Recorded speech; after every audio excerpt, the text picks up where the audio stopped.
ఖైరతాబాద్ వినాయకుడిని దర్శించుకునేందుకు భక్తులు క్యూ కట్టారు. భారీ గణనాథుడిని చూసేందుకు దూర ప్రాంతాల నుంచి పెద్ద సంఖ్యలో తరలి వస్తున్నారు. దర్శనం కోసం గంటల తరబడి క్యూ లైన్లో వెయిట్ చేస్తున్నారు భక్తులు. అక్కడి నుంచి మరిన్ని వివరాలు కావ్య అందిస్తారు. శ్రీపీఠ శివరాగేంద్ర మహాగణపతి ప్రాంగణంలో ఉన్నాం. ఇవాళకి చవితి ఉత్సవాలు ఇక్కడ ప్రారంభమై 8వ రోజు గడుస్తుంది. 8 రోజుల నుంచి కూడా ఎక్కడ కూడా భక్తుల రద్దీ అనేది తగ్గడం లేదు. కేవలం ఇంకో 3 రోజులు మాత్రమే ఇక్కడ గణనాథుడిని దర్శించుకునే అవకాశం ఉన్నందున రోజు రోజుకి కూడా భక్తుల సంఖ్య పెరుగుతుంది.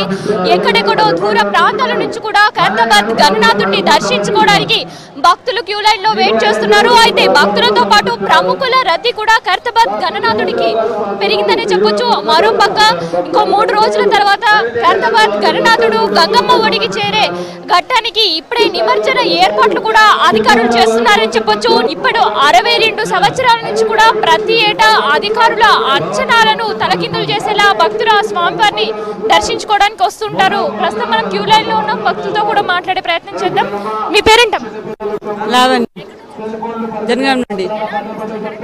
చాలా మంచిగా అనిపిస్తుంది. టీవీలో చూసి ఇక్కడికి వస్తున్నాం. చాలా సంతోషంగా ఉంది. ఈ ఇయర్ ప్రతి సంవత్సరం ఇక్కడికి వచ్చి దర్శనం చేసుకుంటూ ఉంటాం. సో ఇది మన హైదరాబాద్ ప్రజలందరికీ చాలా గర్వకారణం. ప్రత్యేకంగా ఇది తెలంగాణ రాష్ట్రం వచ్చిన తర్వాత ఇంకా ఇది అందరికీ మనకి ఆ భగవంతుని ఆశీస్సులు అందరికీ ఉండాలని, అందరూ చాలా సుఖ సంతోషాలతో ఉండాలని ఆ భగవంతుని మనస్ఫూర్తిగా వేడుకుంటున్నాం. ఇది ప్రస్తుతం పరిస్థితి. అయితే ఇంకో 3 రోజులు మాత్రమే ఖైరతాబాద్ గణనాథుడిని దర్శించుకునే అవకాశం ఉందన్న భక్తుల తాకిడి కూడా ఖైరతాబాద్ గణనాథుడికి పెరిగింది.